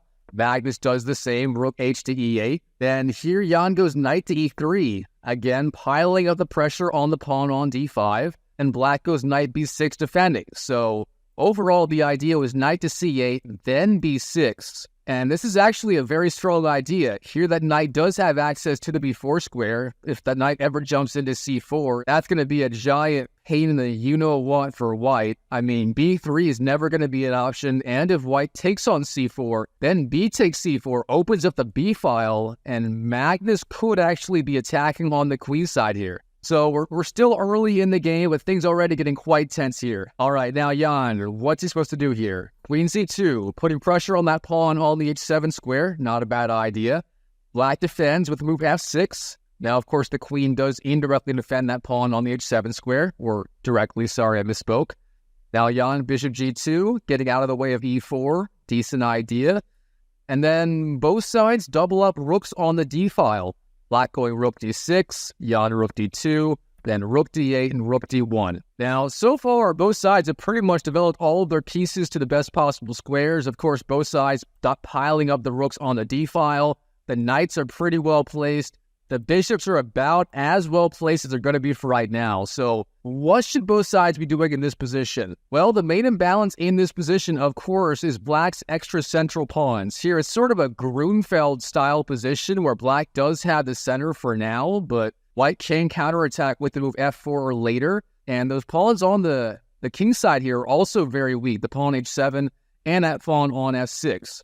So black has a vulnerable pawn structure. On the other hand, he does have quite a bit of a space advantage, and he could use this to start an attack on the queen side. And that is what Magnus does here. He starts with the move a5. Very solid idea. Of course, black is not threatening b4 yet. However, he is gaining space. And maybe he wants to follow up with the move knight to c4, putting pressure on the queen side. Now here, Jan, he makes a mistake. He somehow believes b4 is being threatened right now. With that in mind, he goes a3, trying to clamp down all the b4 square. However, the problem with this move is it does weaken the light squares around the king. So now, for example, a2, b3, c2, even these light squares here are quite a bit weaker. So how does Magnus exploit it? Well, he starts by jumping in with the knight to the c4 square. Knight to c4, very strong idea. Now, of course, b3, I mean, beyond giving up the queen after knight takes a3, now the pawn is also undefended on a3, so really no way to get rid of the knight besides knight takes c4, and Jan does that. Knight takes c4 on the board. Of course, if you don't do that, you have to move the rook somewhere, and that'd be not very good for white, so knight takes c4 on the board, but then black responds b takes c4, and suddenly black has this open b file to start the attack. I mean, you can just see Magnus going something like king to a8 and then bringing all of his major pieces over onto the b file. Perhaps bishop c6, then bishop to a4, trying to deflect the queen. He definitely has some ideas here. Now, in this position, obviously, Jan cannot just sit back and wait for Magnus to build the attack. He has to get counterplay going on the king side immediately. He's smart enough to realize this. He goes queen to f5. Very good move, putting pressure on that pawn on the f6 square and potentially setting up f4 ideas. Then he's threatening f takes e5, and after f takes, perhaps winning with the queen. So, very solid idea, trying to get some play going on the king side. And now here, Magnus Carlsen, as discussed, he starts piling up the pieces on the g-file. Bang, king to a7 on the board. Obviously, black's idea is rook b8, rook b6, perhaps bishop c6 to bishop a4, queen b7, and then just sacrificing something on b2. It's about that simple. Now, here Jan, he's already getting afraid of his attack. In the game, he goes king to a1. However, this was a little bit premature. Instead, the better idea would have been f4, trying to get kingside play going immediately. Obviously, black doesn't have any immediate threats on the b file, so king to a1 overall just wasn't the best idea. Instead, king a1 on the board. Black goes queen d7, offering a queen trade. Surprisingly, black actually wants the queens off the board here, and white wants to keep them on. So with that in mind, Jan, queen h5, again keeping the queens on the board, keeping pressure on that pawn on the h7 square. Black goes queen c7. Then finally f4, the key break on the king side from Jan. All right, this is a very tense position. If black wastes a move, say king to b8, then Jan can take on e5 and then win the pawn right away. That is no good. Instead, obviously king b8, not the move. If black takes on f4, that's also very good for white. Here, after g takes, black's pawn structure on the king side is absolutely ruined, and then every piece in this position is basically piling up on that pawn on d5, both the rooks, the bishop, and the queen, and this is a very passive position for black. He's never going to get his king side play going on the g file. So all that to say, e takes f4, obviously not the idea for black. Instead, Magnus plays a kind of a weird-looking move, e4. It turns out black simply has to cut off that pressure from the bishop on the d5 square, and e4 is the only good way to do it. Now, normally going e4 like this would give up a d4 square, and that would not be good, but white doesn't have any knights here, and he doesn't have a dark squared bishop, so there's really no good piece to put on d4. So with that in mind, it kind of works out here. All right, what should Jan be doing in this position? Well, he finds the best idea, rook d4, blockading the d-pawn. Now, when I first saw this, I was very puzzled. Why did he jump in with the rook to the d4 square? Obviously, he has d4 more than covered with the pawn and the two rooks. Well, it turns out if Jan wastes a move, let's say king b1, bringing the king back to the b file, then black has a ludicrous pawn sacrifice, d5. And for some reason, this move basically liquidates the game to an equal endgame. Here's the main line. The rooks come off the board, then e takes, and then here finally the key move e3 from black, getting the bishops off the board. And in this position, black does have enough counterplay, especially thanks to that pawn on the e3 square. So a really strange looking line, but overall this move d4 is playable for black if Jan doesn't guard it right away with the move rook d4, blockading that square. So kudos to Jan finding this move rook d4. I would not have found that. Obviously, I'm not a 2700 plus GM, so kudos to Jan here. Now Magnus, bishop c6, very logical idea, getting the bishop off the open g file. He wants to pile up all of his pieces there.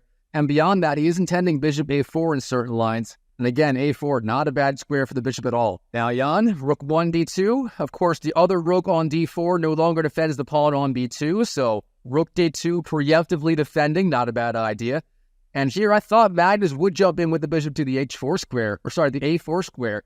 Instead, it actually goes back to e8, pressuring the white queen on h5. So bishop e8 on the board, Jan retreats the queen to e2, then bishop c6. So here, Magnus sort of going back and forth with his pieces a little bit. And Jan senses this, and he finds a way to start getting his play going on the king side. First he goes queen e3, then Magnus queen b6. And here is Jan's idea. f5, locking down the king side and freeing up the queen's access to the h6 square.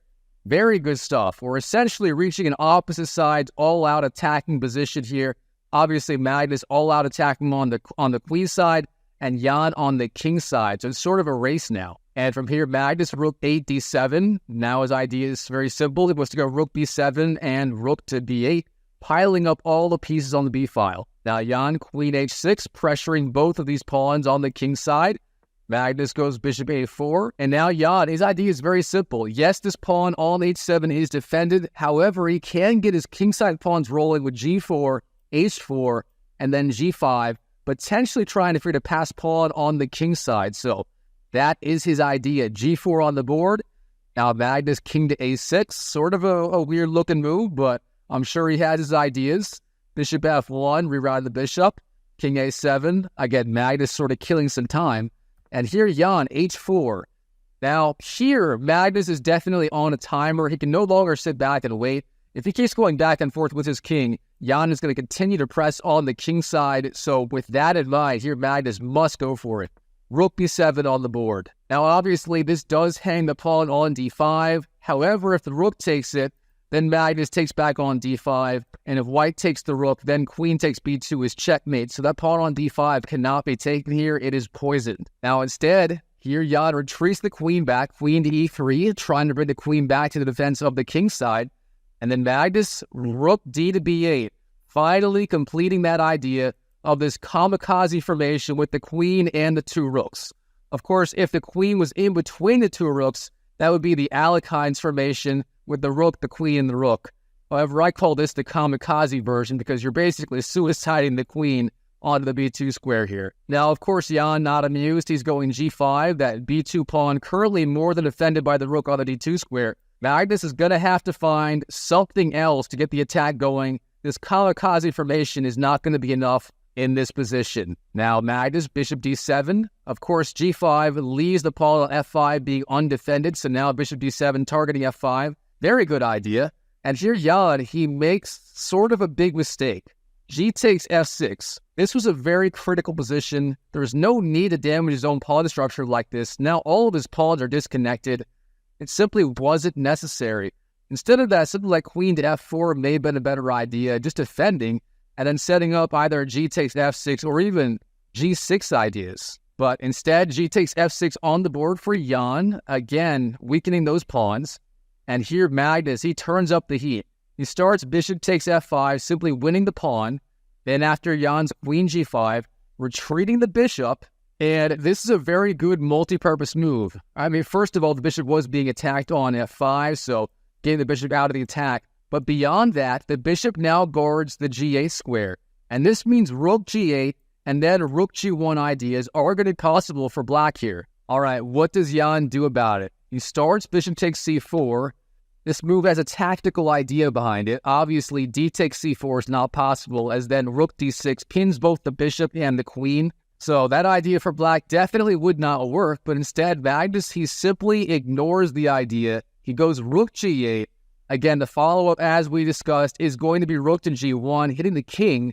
King goes to a2, and then here Magnus takes on d4, and here is the difference. Obviously, here rook d6 doesn't work because then queen b3 is literally checkmate. This is the difference. Now the rook does control the back rank, so that is not an option for white. So instead of that, what should he be doing here? Well, checkmate on b3 is a threat no matter what. Jan has to defend against that. So with that in mind, b4 is the idea for Jan and gaining some more space. But the problem here is Magnus can recapture en passant, my favorite French word.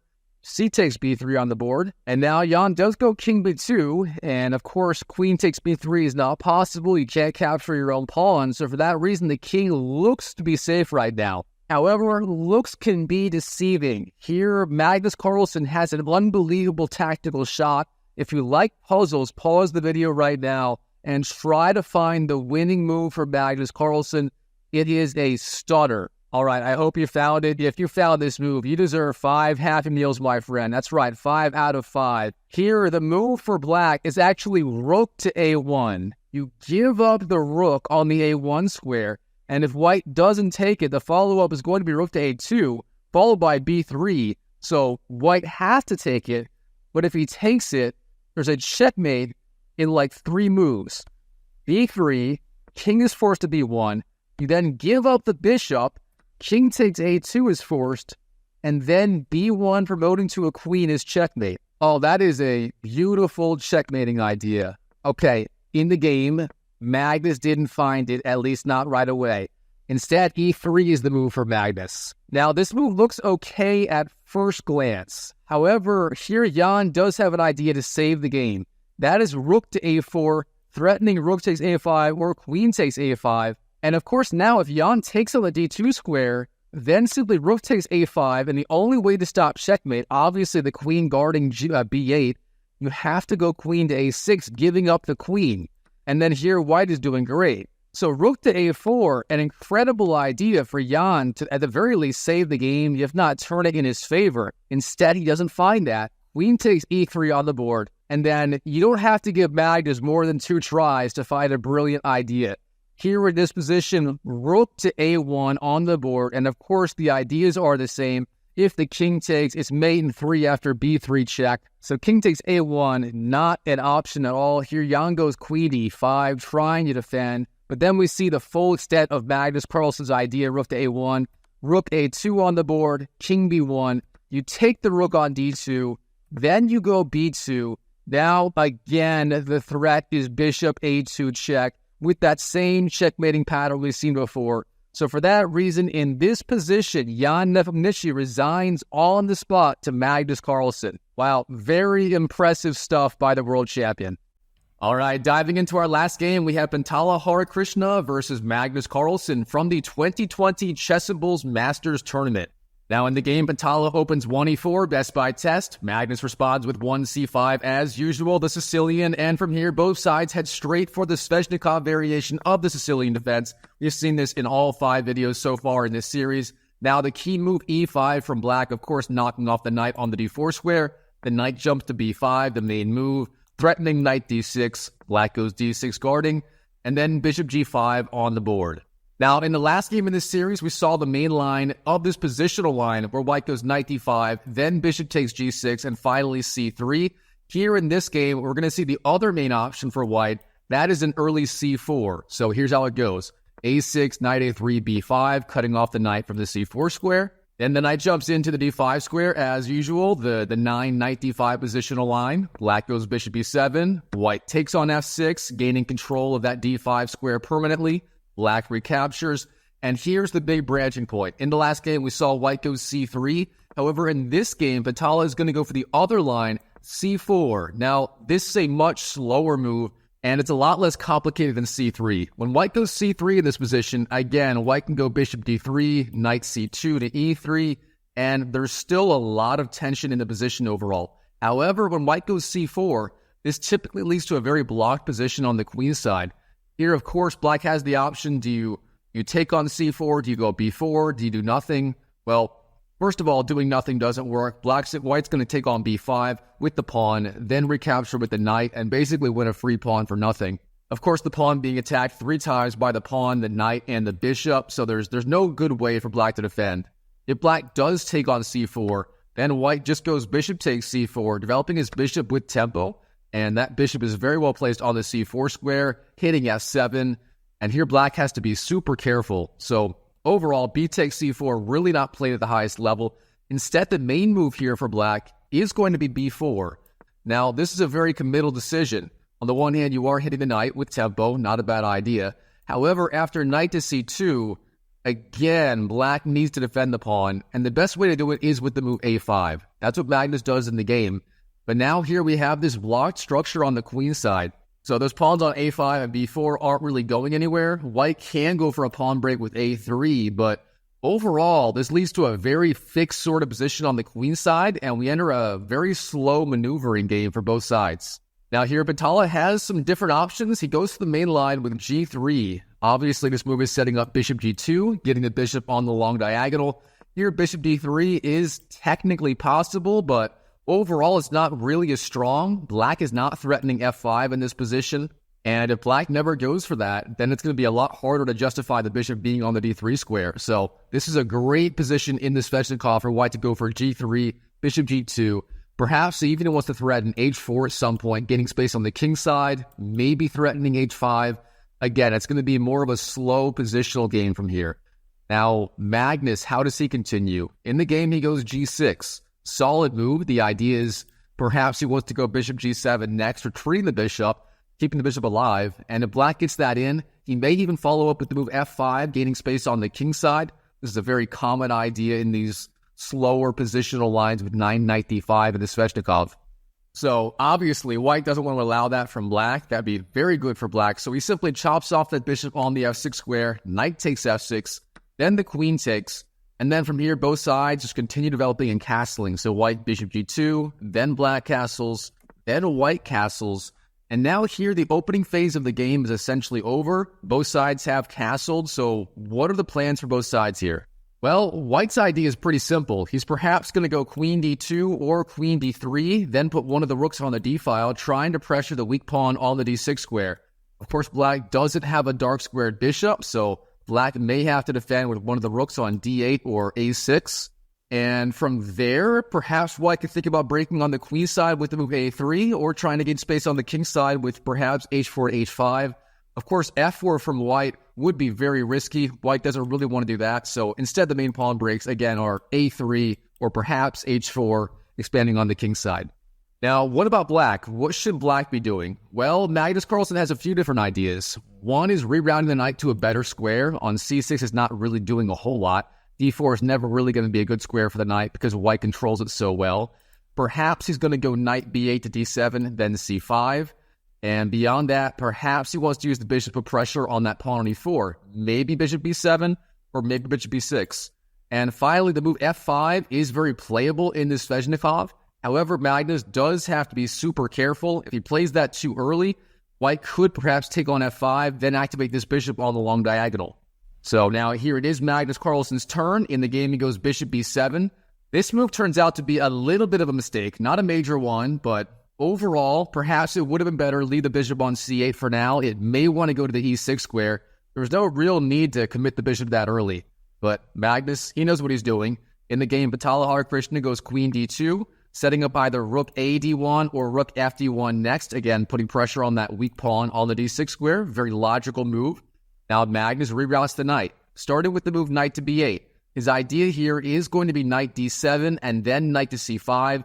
From c5, both his knight and his bishop will be pressuring that pawn on e4, so this certainly makes a lot of sense by Magnus. Now here, Ventala, rook f d1, good move, targeting the weak pawn on the d6 square and keeping the rook on a1. That way he can go for the a3 pawn break later. Now, of course, here Magnus has to defend. The only way to defend the pawn is with one of those rooks. In the game, he goes rook to a6, a very creative move, lifting the rook along the 6th rank to defend the pawn.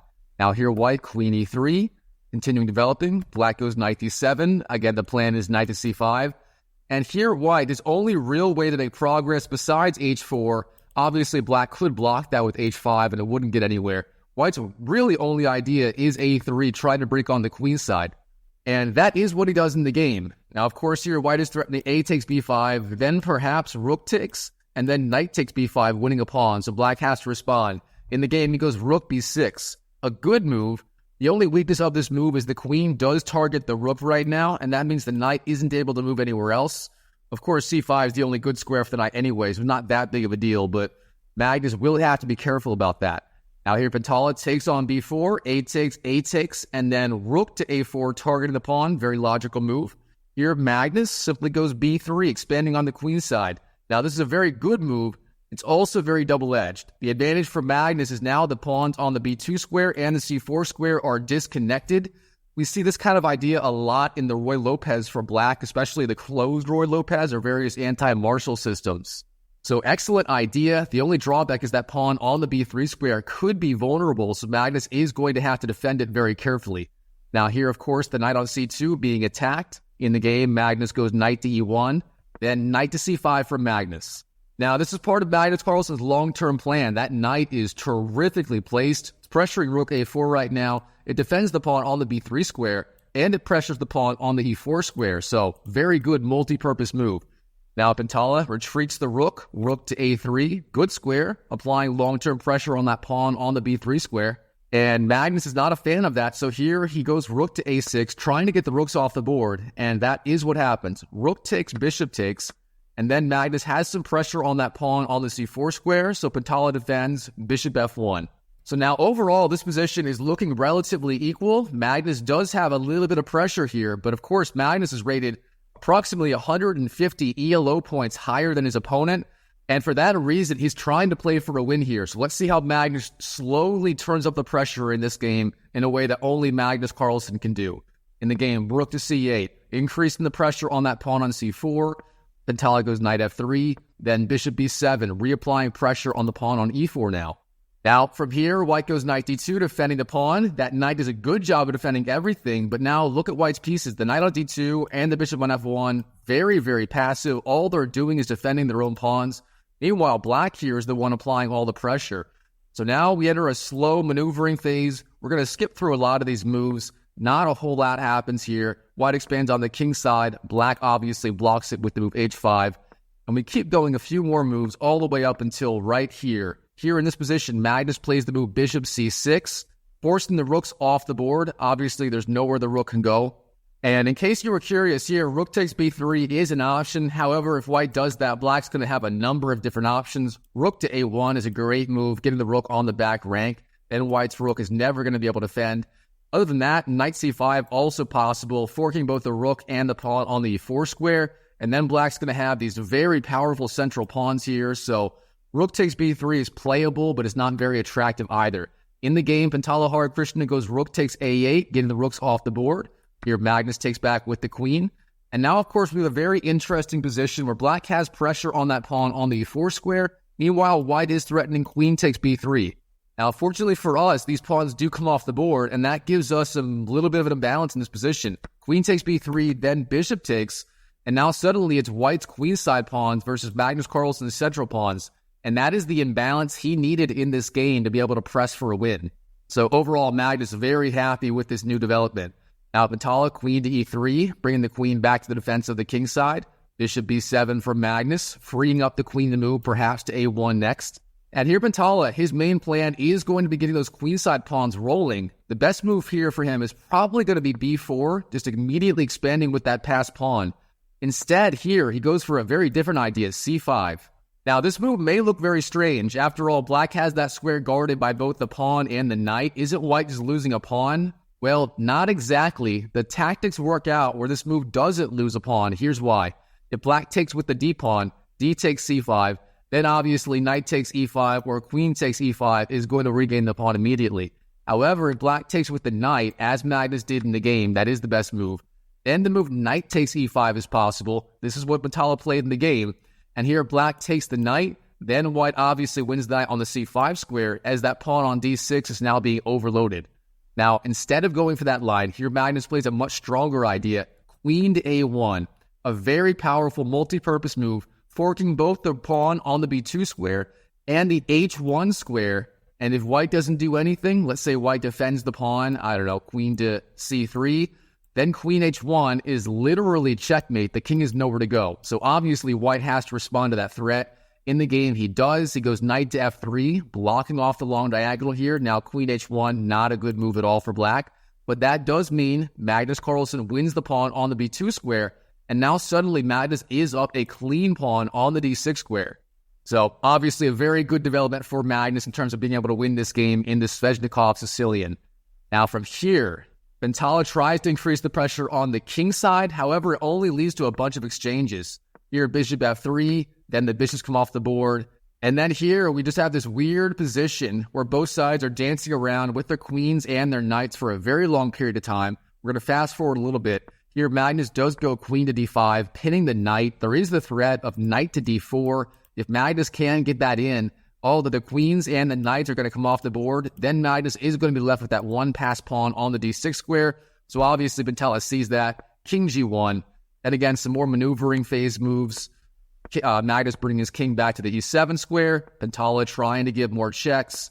Magnus constantly threatening the queen trade, and Pantala constantly denying it. He needs to keep the queens on the board in order to maintain counterplay. If the queens come off, it's going to be so much easier for Magnus to win in the endgame. Now here we have some more maneuvering checks. Both sides kind of going back and forth for a little while. Fast forwarding to this position right here. Here's one of the critical positions. Here, Magnus Carlsen is done waiting around. He's done with these weird waiting moves. Here, he finally expands on the king side with a very strong idea, g5. Okay, what's the idea behind this move? Well, first of all, if white takes on g5 with the pawn, knight takes g5 is the key idea. And then, of course, the queens and the knights are going to be traded off. For example, white does anything, queen b3, then queen takes, knight takes, king takes, then king e7. And here, Magnus has a winning endgame. It's very simple. You just push this pawn down the board, escorted by the king. Eventually, you abandon it. White's going to have to win it with the king. Then you come over here and gobble up all of white's kingside pawns and push your own kingside pawns. Very simple king and pawn endgame. Obviously, Pantala cannot go for that. So h takes g5, not a good move. Knight takes g5, also not a legal move, as the knight is being pinned to the king. So here, what is white supposed to do? Well, he finds the best idea, king g1, getting the king out of the pin with the knight. So now, of course, h takes g5 is a possibility, and the knight is still being defended by the queen temporarily. But here, Magnus expands again, g4, very good idea. Now the knight jumps forward, and the knights come off the board. Now here, this is a very good development for Magnus. First of all, his pawn on g4 acts as a wedge. It limits the white's king's mobility. For example, f3 is always going to be a good square for the queen now. And beyond that, the pawn on the g5 square is very, very weak. Perhaps Magnus can target it. And believe it or not, there's even one more idea. At some point, Magnus may be able to play the brilliant idea of h4, basically trying to blow open the king side. There may be some tactics later in the game where that does work out in his favor. For now, Magnus just giving some checks. Queen e1, king g2, queen e5, targeting the pawn on the g5 square. Now, Pantala gives the check on the a8 square, queen to a8, king e7 from Magnus. And here Pantala makes a very weak move, queen to g8. Turns out, white simply had to give up that pawn on the g5 square. For example, the top computer line, queen to b8. Things are very, very complicated here. It's beyond the scope of a Sveshnikov opening video, so we'll keep going a little bit faster here. Queen g8 does defend the pawn, but here the problem is Magnus Carlsen has a brilliant idea of playing the move h4. Now, this wasn't played in the game, but I have to show you this idea. Here, if white takes the pawn on the h4 square, g takes h4, that was effectively forced as Magnus is threatening h3, getting a permanent pass pawn on the h3 square. That would be devastating for white. So, g takes h4 is the best move. But then from here, Magnus has a way of basically blowing open the king side with a series of checks, then going g3. Then if white takes, for example, queen takes g3, followed by winning the pawn on the h4 square, and as more and more of these pawns come off the board, Magnus Carlsen's one pawn advantage becomes more and more important. So h4 would have been a way for him to simplify into a completely winning queen and pawn endgame. However, in the game, he doesn't find it. Instead, queen to e4 on the board, hitting the king with check. The king goes back. Then queen g6, offering the queen trade. If white takes on g6, again, this passed pawn on the d6 square is going to decide the game. So, of course, Pantala denies it. Queen to c8, very good idea. Now, from here, we have some more series of checks. Both sides is trying to maneuver around, find the best squares for their queen and their king, until finally coming up in this position right here. Here, Magnus Carlsen wants to avoid a draw by repetition. He goes d5, finally moving a pawn, and potentially threatening to escort that pawn all the way down the board. Now, the drawback of this move is the pawn is no longer defended by the king, and the king has a little bit less cover. And that means white is going to be able to give a series of checks here, with the king just running away from the queen. Let's see if Magnus can pull this off. Now, again, king to f8 would have repeated moves after queen d8 check, so Magnus going king g8, and then king h7. Again, trying to get out of the way of a potential queen to f6 check idea. Now from here, queen f6 from white. Magnus goes queen g6, offering the queen trade. Pantala Harikrishna denies it. Then queen e6. This turns out to be a very good central square for the queen. And here Magnus Carlsen finds a way to increase pressure on this pawn on the g5 square with his king. Now Pantala goes queen d4. This is a big mistake. King to g6. And suddenly it's very hard for him to stop. Simply king takes g5. And that's what happens in the game. King to f1, king takes g5. Now Magnus is up 2 pawns. His pawns all being defended by the queen perfectly. And from here, Magnus Carlsen finds a way to slowly clean up in the game, bringing his king down to the middle of the board. He loses the pawn on the h5 square, but it's simply not enough. Here, Magnus Carlsen just slowly escorts his pawn down the board with his king, And in this position, Pantala Harikrishna resigned to Magnus Carlsen on the spot, as obviously Magnus finally found a way to force the queens off the board. White is going to have to go queen takes, then d takes c4. And here there's absolutely nothing stopping king b2, then c3, c2, c1, promoting to a queen, and Magnus Carlsen is going to win in short order. So wow, very impressive game by Magnus Carlsen in this video series. All right, Chess YouTube, I hope you enjoyed this video series on Magnus Carlsen and his brilliant Sveshnikov Sicilian defense. Now, if you enjoyed this video and got some value out of it, show me some love. Go ahead and smash that like button and the subscribe button. And while you're at it, check out my video on Ding Liren's incredible Catalan opening showing up on your screen right now. And I will see you in the next video.